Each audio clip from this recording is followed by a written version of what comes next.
You're watching The Hot Seat, powered by XS Energy Drink. When you're drinking XS, you're drinking the best. Giving you all the sports news and updates, your hosts, JD and Nesta Can. Good afternoon and welcome to another episode of The Hot Seat, powered by XS Energy Drink. When you're drinking XS, you're drinking the best. We back, JD, back in the studio, baby. What's going on? I'm happy to be here. Again, this is last month was the last month without football, so we're here. And again, you're still wearing that Buffalo Bills hat. Oh, come on, man! I gotta rep my boys, man. We getting close. I was gonna wear my Houston Astros hat, but in baseball. I wouldn't. You want to jump right into it, baby? Let's do it. Let's jump right into it. So, your thoughts on the whole Aaron Rodgers situation? It's a debacle. Mm-hmm. It's a debacle. I mean, they brought back Randall Cobb yesterday for him. But the way in which, did you see that press conference? I didn't get to see the press conference. So fill us in on the press conference. What's going on? He was completely transparent. He walked you through what happened at the end of last season. Yeah. He gave you a list of players that have left Green Bay that wasn't really respected and treated well, right? And he kind of talked through timeline, chronologically, walked you through what happened at the end of last season, talking through how he tried to engage management and trying to be a part of decision making. Talked right up front that wasn't about the draft, about Jordan Love, even though I do think that's what kind of started this whole thing. Yeah. But it's clear that it is his farewell tour there, right? And I know The Last Dance. I know because I know on Instagram him and Davante Adams shared, that Last Dance post with Jordan and Pippen. And listen, I think it's such a confusing thing because I see both parts of it. Mm-hmm. Right. I mean, Aaron Rodgers is a franchise quarterback and he should be involved in decision making. Right. However, Aaron Rodgers comes across as a bit of a jerk. Even in the interview, I think even when he was stating his position, and again, we didn't get to see the other side, you can see there's a bit of arrogance there. But in fairness, the man did win a Super Bowl. The man is, you would have to say in this century, probably top 5 quarterback. I mean, Brady's definitely far in a seed in that and things of that nature, but he's up there. He's up there, And what he's asking for is the ability to be a part of decision making. The thing that's fascinating though is that football, that's never the case, right? Unlike basketball, right, where it's really a player-driven league, right? Players get look at the James Harden situation last year, right? He had just recently signed an extension. I think they had him in contract for another 3 years, and he forced his way out of there. Football is not like that, right? Football is really, and again, I don't mean to sound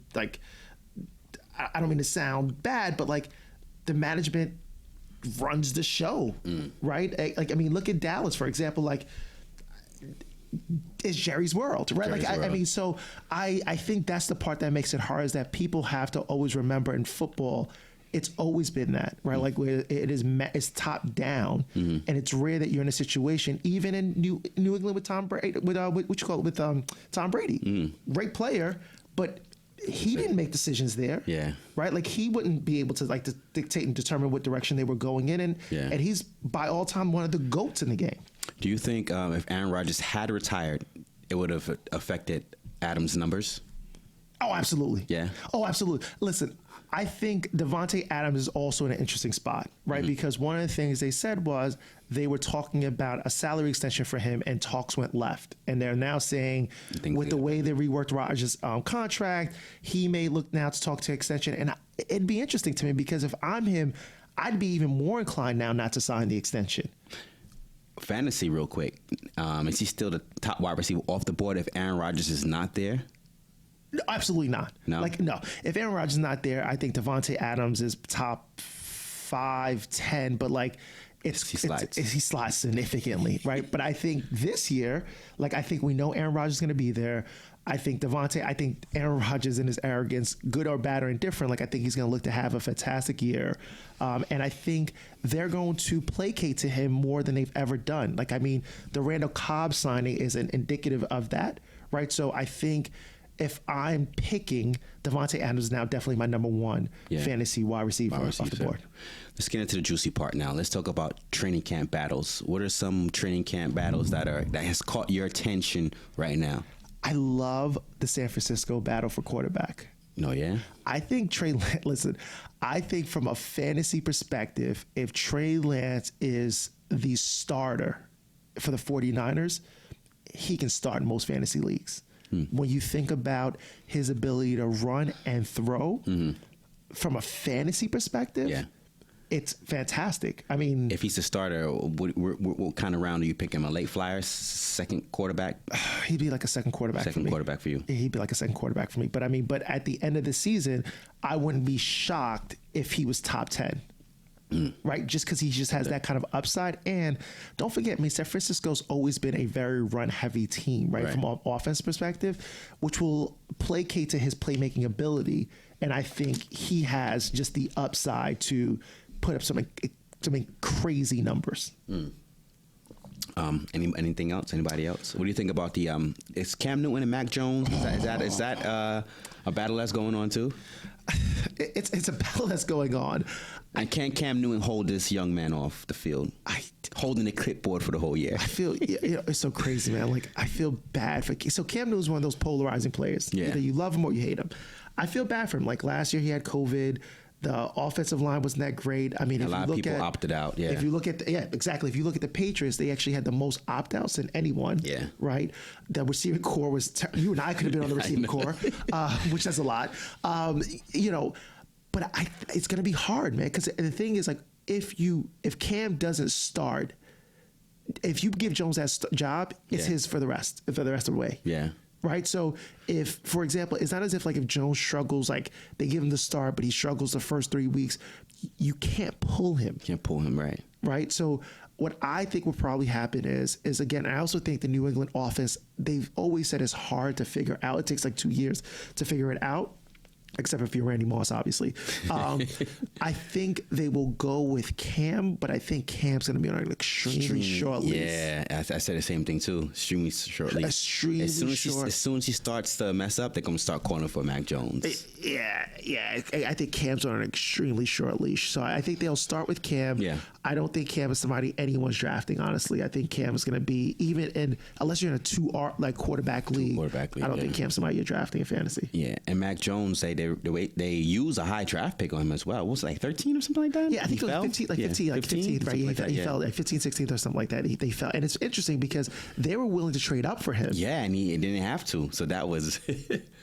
New England continues to win. Whatever church they go to, I think the Jets and Cowboys need to start going there. And also, from Saban and Belichick are close, so Saban's able to tell Belichick exactly his pros and his cons, or where he's good at or what he's weak at. So it kind of helps out. I don't think he needs Saban. I think Bill Belichick has. I'm sure he has it well under control. I'm trying to think. Sometimes you try to go and ask the college coach a little bit more about his work ethics and all that kind of stuff. Any other battles that catch your attention? I think the Denver running back situation is going to be interesting. I think they went high with Williams. I think you have Melvin Gordon there. I mean, it'll be interesting to see. I think the quarterback situation for them is also interesting. Like in terms of is it Teddy? Is it Drew Lock? Who would you go with? Would you go with Teddy? I'd go with Teddy. I'll go with Teddy too. I'd go with Teddy. I think Teddy will have a better rapport. They're saying Judy and Teddy are having a good rapport, but don't also forget Cortland. I mean, Sutton's over there, right? He got hurt. So again, the reason why I think it's just going to be interesting. And Noah Fant. Noah Fant. Oh, they got weapons over there. Even though Noah Fant killed me in fantasy last year because he played. I think it was like the first week of the playoffs. Yeah. And got hurt. Like he didn't even get like a catch. I think all I needed was like 0.6 points. So all I needed was a catch from him. He was playing on Monday night and got hurt. He went up at the end of going into halftime. He went up between two defenders to try to catch the ball. Got hit in the back and didn't come back into the game. Wow. So, sorry, just to share my pain about Noah Fant. But I think that's going to be an interesting situation because, listen, I think it's running backs are just finicky, right? I mean, if you think about it from a fantasy draft perspective, there will be some running backs that aren't even rostered at the end of the year will win people leagues. I know, yeah. Right? So I do think that's an interesting situation because, again, Melvin Gordon has a track record, right? I mean, and with the Chargers, and he's been productive, but I think Williams, for them to have drafted him as early as high as they did, like I Yeah. think it'd just be interesting to see with that situation. And if you look at it, a lot of these guys that are producing now are late first round picks and second and third round picks. Clyde Edwards-Helaire. Who else? They had some other running backs for the last couple of years have been drafted in second and third round that's produced. Yeah, I mean the trend is now not to draft a running back in the first round, round. right? So Najee Harris going as high as he is like an outlier, right? And People are looking at volume for that. That's why I dropped him so high, right? Yeah. No. And he's somebody, like, again, and I know we talked about this last time, and I'm not going to bore people with it, but he's somebody that the next time you and I sit down, he'll be like a spike up the draft boards. You think so? Yeah. Yeah, absolutely. There's no one else over there. It's a high octane offense. The defense is okay, but I think there'll be some shootouts, and I think they're going to get it in close. And I think he's just somebody that, again, going back to Carl Edward-Helaire, like I think it wouldn't shock me if by the time we draft, he is somebody people are taking in like the second round. Yeah, like another person that came to mind was Kamara. He was drafted like third round or something like fourth round. Yeah. Kamara. Couple guys. Yeah, drafted, it's rare. And if you think about it, it's actually rare that you have running backs right now that were drafted. Was Dalvin Cook drafted? Was he drafted? He was drafted first round, right? No, I think he was second. I think he was second. Anywhere from second to fourth, these guys are producing now. Yeah, that's why. Yeah, yeah. And again, so that's what I'm saying. I just think the trend now is, again, it's rare that you see besides like Zeke or Saquon. It's rare that you see running backs being drafted in the first round. Just overall, just doesn't seem to be that trend. But the thing that's the most interesting part about it is, if you look at the way contracts are set up in the NFL, it's actually to the detriment of running backs. Yeah. Right? Because you're more effective the younger you are, because over time, there's just the wear and tear. Wear and tear. There's that 30-year-old ceiling. They say, like, essentially, if you're a running back, unless you're Frank Gore, at 30 years old, you're extinct, right? But if you think about it, your first rookie contract, let's say you do 3 years in college, you get out at the age of like 23. Your first rookie contract's probably 4 to 5 years. By the time you're like 27, 28 is when you're going for your first extension. No one's looking to pay you really. Yeah. Right, and that's like look at Melvin Gordon, for example. It's just a holdout and stuff. Yeah. Right. It's just not set. And that's Zeke did the same thing. He did a holdout. Right. Yeah. Like, has Zeke not done it? I mean, Saquon. I think if he has a successful year this year, he'll be doing the same thing. Do you think the reason why is because of that? Because it's more of a passing league now? Because back then it was a little bit more of a mix, or they had teams that were more run heavy. Some teams were mixed, balanced, and there were very few teams that were like really pass heavy. If anything, it was more of a run heavy. Teams, some teams had a playbook that was more run heavy or balanced. But now it's like every team is basically, it's just been a passing game. I think a passing league. Well, in fairness to the league, I think the NFL is purposefully doing that. You think so? Like, if you more look action, fact. I think the more. But if you also look at the rules they're putting in place around quarterbacks, okay, right? Like, it makes it more advantageous for it to be more of a passing league. Yeah. I also think, I think it's sexier, right? I mean, so for example, when you watch a game that ends 13-16, people don't be like, oh my God, like that was an awesome game, unless it's your team. Yeah. But typically when it's a texting or like, did you see that? Did you see that? Like, especially fantasy now, and everything betting fantasy is right? like keeps you on the edge. Absolutely, right? Like, so I think, again, I just think I think that's the case as well. And again, like, I just think the game is shifting in that direction. That's why we don't have any workhorse for running backs anymore. It's running back by committee, unless you're Derrick Henry. Well, correct. But then you also think about it, even the running back situation, like now it's more attractive and elusive for running backs to also have the ability to catch out of the backfield. Right, yeah. Right? Versus like back then it was like, no, my running back runs the ball. Like that's what they do, straight right? up like the middle. Exactly. But like now it's like, it's more, and this is why you have situations where you don't have a sole running back, right? Because it's rare that you have a running back that can catch and run, where it's not giving up the play, versus like a lot of times now you have two running backs, right? You have one that typically does your runs and could catch, but then you have one that's like your third down running back who can catch out of the backfield, and somebody that defenses have to also account for. And that's why they got rid of the fullback. The fullback can open up the run for the That is remember that? That's so funny. Yo, the fullback. So I'm to the fullback. Well, you said fullback, just I was like, wait, that is a position. Like, yeah, teams don't even have fullbacks. They don't have fullbacks anymore because they used to open up the way, the path for the running backs. Best fullback in your time. I thought of all Scott right away. So did I, Tampa Bay. I did too. Tampa Bay, I think yeah. Warren Dunn. That's the first person I thought about as well. But I was like, I know. maybe. And again, like he had like these massive like shoulder pads. Yeah. that I don't think it was just the shoulder pads. I think he also worked out. But like all I remember is him just being like this big brolicky guy. Yeah, I think brolicky he's number guy. 40 for Tampa Bay. Tampa Bay, yeah. What do you think about the Justin Fields? Does Andy Dalton keep that position, or does Fields enter the field faster than people expect? I think they'll start with Andy Dalton. I think everything that they've said thus far gives off the illusion that they'll start with Andy Dalton. I think the thing with Justin Fields is that they don't have to rush it with him. Right. If I'm Chicago, because of what's happening in Green Bay, I would say to myself, listen, it's clear Aaron Rodgers is gone. Right? You have Minnesota. I'm really scared about them. Like, there's a good shot that we could own this division for the next 3-4 years if we take our time with Fields. So I think they'll start with Dalton, and then if Dalton struggles, do I think they go Fields? Yeah, because I think the best experience a rookie quarterback gets is playing, but I don't think they start with him. Who sees the field first? Fields, Mac Jones, or Trey Lance? Who gets it? Who Fields. thinks I think it's Fields. Fields will get. I think it's Fields. Yeah. I think it's Fields. I think it's Fields, but Lance. I think Trey Lance is not too far behind, and Matt Jones. I mean, Bill Belichick, and I say this with the utmost respect. Part of it is because I hate him. He's just a wild card. Yeah.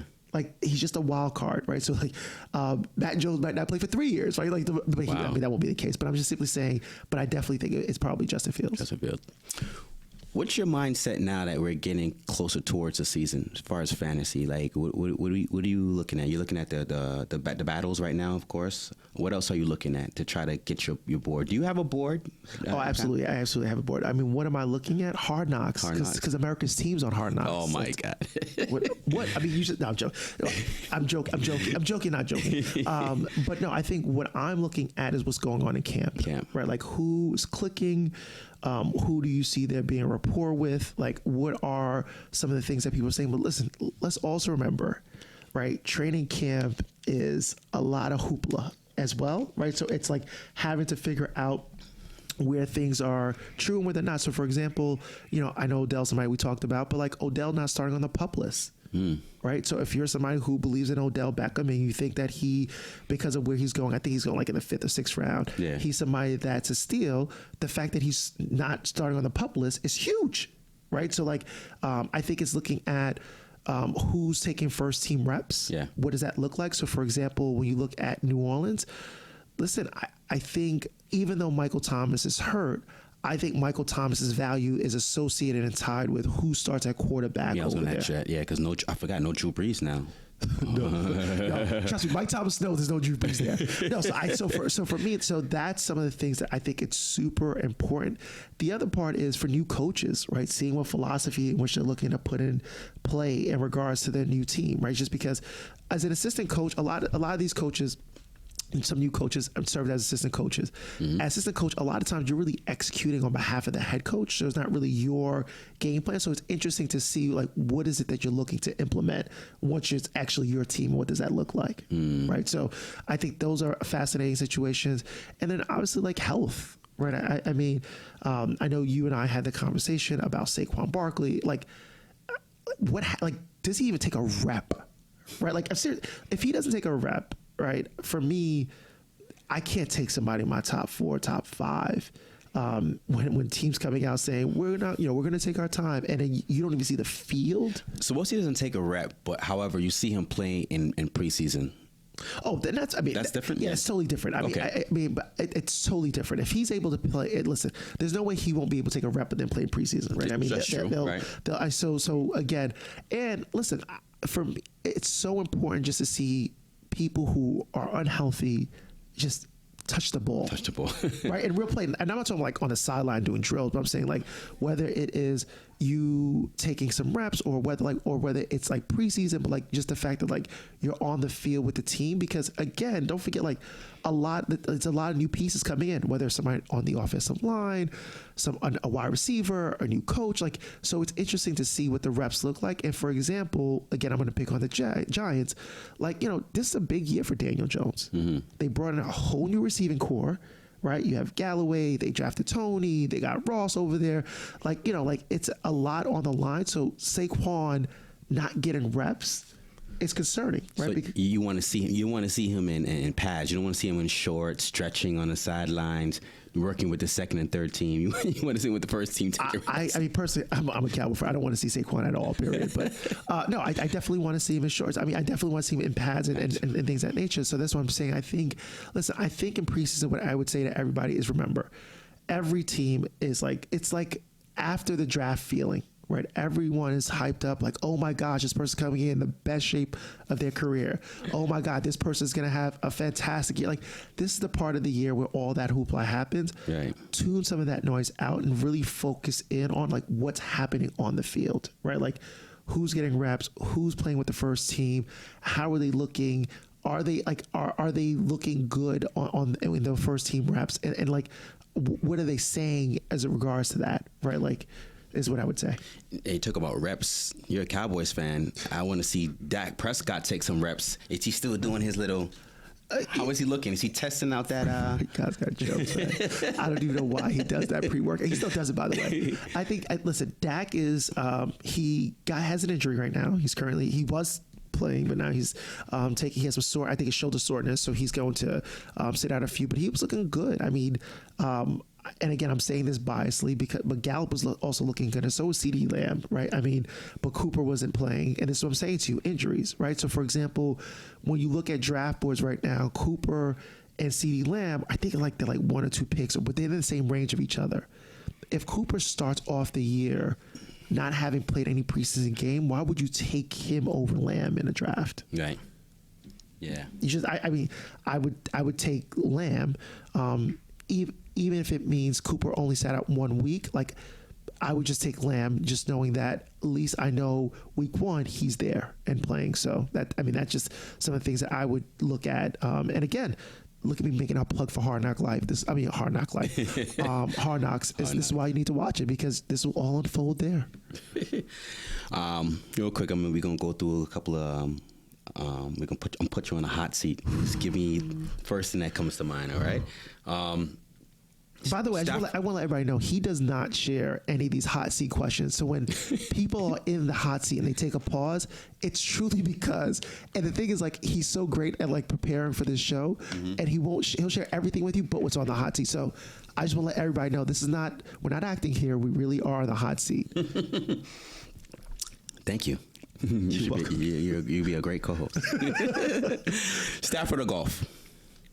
In terms of who you think is going to have a better season? Stafford. I think Stafford. Better situation? I think Stafford's in a better situation. I think the Rams are a scary team. Yeah. I think they're a sleeper. Ramsey's still the best DB in the league? Ramsey, I think he is. Now, Howard has something. Xavier Howard has something to say about that. Well, Xavier Howard doesn't even have a team right now. So let's figure out where he lands first. But Stafford's in a better position, like Stafford. I think Stafford's in a better position. I think he has better weapons, and it'll be because again he has Kupp over there. He has Woods. He has Jefferson. I think Akers getting hurt hurts him, to be honest with you. But I think Stafford's in a better situation, and I like Sean McVay as well. Like I think they're gonna open some things up for him. J.J. Watt overrated? You got to pay homage, man. He's also he's in Arizona right now. Their defense was pretty good going into last year. I don't think J.J. Watt's overrated. I just think that can he stay healthy? Give me 3 overrated players right now. 3 overrated players right now. I would say, I was gonna say Tom Brady, but that's not even fair because he's the GOAT right now. Odell Beckham. No, I'm not gonna pick on Odell. That's way too easy. I think overrated. I would say, let me push back a little bit. Overrated in what sense? Overrated. You get a lot of hype, but it's not really living up to the hype. Every year, there's big expectations about this person, and the person has not lived up to it. Okay, that helps. 3 people that I think is overhyped and have yet to show me that they can do anything. Lamar Jackson, Kenny Galladay. Okay. Kenny Galladay is one. I think he's had a good year and a half in Detroit, but I don't know if he is worth the money that the Giants paid for him. So he's somebody that I'm concerned about. Lamar Jackson's, I would say, I have to agree with that. Like, I just don't, I mean, he hasn't won a playoff game yet. Right. So I think, especially when you look at, unfortunately, he's tied to Patrick Mahomes. Mm-hmm. So people look at what Mahomes is doing, saying Lamar hasn't done a quarter of that. Right. So I think that's fair. Who do I think is over and not lived up to expectations at this point? I mean, the list is you got two already, so we'll just move on to the next one. Listen. So I mean, I think McCaffrey. McCaffrey? Oh, okay. I think McCaffrey. Listen, I think McCaffrey had a fantastic year the year before last, and this is why he went the way he went. But listen, I'm not. Listen, I think from a fantasy perspective, McCaffrey's somebody. If I get the number one pick, I'll take. But that team, I mean, they played a weak defensive conference. With Atlanta, and also New Orleans, and that team hasn't been. I mean, they were good. They were actually decent last year. Yeah, and he was missing most of the year, right? Like, think about that. So, I mean, it'll be interesting to see what it looks like what he does this year. Honestly, with Sam Darnold as his quarterback. Do you pay Jamal Adams top money? I do not. You know, I think safety's a hard. Safety's a hard one to spend a lot of money on. Don't forget. I mean, there's cap there. And I mean, but he's just not any ordinary safety. That's what King's agent going to say. He comes up, plays in a box. He plays like a linebacker, and you can move him around. He does, but he can get beat on coverage. That's true. Right? I've seen him get beat on coverage. No. I totally agree with you. Everything else about, and listen, I'm not hating on him. Like, I think the Jets were idiots for trading him. But I think it's hard when you think about the salary cap and how it's set up for one of your top 5 players to be your safety. Yeah. I just think it's hard to build a team, especially when you consider they're already paying Russell Wilson what they're paying him. You still have to pay DK Metcalf. Yeah. He hasn't gotten paid yet over there. Yeah. So it'll be hard for them. It'll be hard for them. And last but not least, what's the earliest you'll take Patrick Mahomes in fantasy? Third round. Third round? Third round. And so he won't be there for me. He won't be there? He won't be. No. Because, I mean, listen, I'm saying the most comfortable I am in taking him is third round. Realistically speaking, a lot of people are going to take him in the second. So if you got that back-to-back pick, 12th pick, if someone goes running back, would you then go Mahomes the next pick with the quarterback? Or? I mean, that if you have that number one pick and you have that back-to-back, whether you take him with your second or third pick, it's really semantical. I don't know if I would take him there. I would take him in the third, like, outside the top 5, right? Just because I just think that swing pick in that third, like, I'm going to be waiting a very long time to pick, right? And I just think again, it all depends what's on the board. I definitely let the board come to me, but it would be hard for me to go Mahomes just because I also think there's just a lot of great value at quarterback that I could wait. I hear you, man. Well, you're off the hot seat now, buddy. I thank you for coming in and, laying that knowledge on us, and we will have you back once again. Yo, it's a fantastic. And again, it's so crazy. Maybe it's like psychological because I do feel like this chair is cool, and then when you be like, when you start doing rapid fire, it does feel like it warms up a little bit. So I don't know if that's the case. I don't know how you got that money in your budget to do so, but it does. And there was going to be more rapid fire questions I had too, but we're pressed for time. But so you got lucky. I'll spare you this time, but I'm gonna add it on to the next rapid fire questions I have for you next time. I'll tweak it up a little bit. Some I have to take out because by then, it'll be outdated. I totally look forward to it. And again, man, like this, thank you so much for just having me. And again, like it's, this is where the homework begins for anybody and everybody. Like if this is fantasy, whether this is your first year, your 30th year, like this is where you start to do the work, right, in regards to your fantasy league. So again, do the research, right? And one of the things that they say is when you're doing a mock, do exactly that with the mock. Like just do things you wouldn't normally do. Like for example, like I would never take a quarterback, like I just said to you earlier than the mid third round. And mocks, I take them in the second, just see what it looks like. Right. So just, so use mocks that way. Don't use mocks saying like, oh, these are the team I want. This is the plan. No, play around with it. Like so for example, if you're like, oh, I really want to, if I have a top 3 pick, I really want to run it back.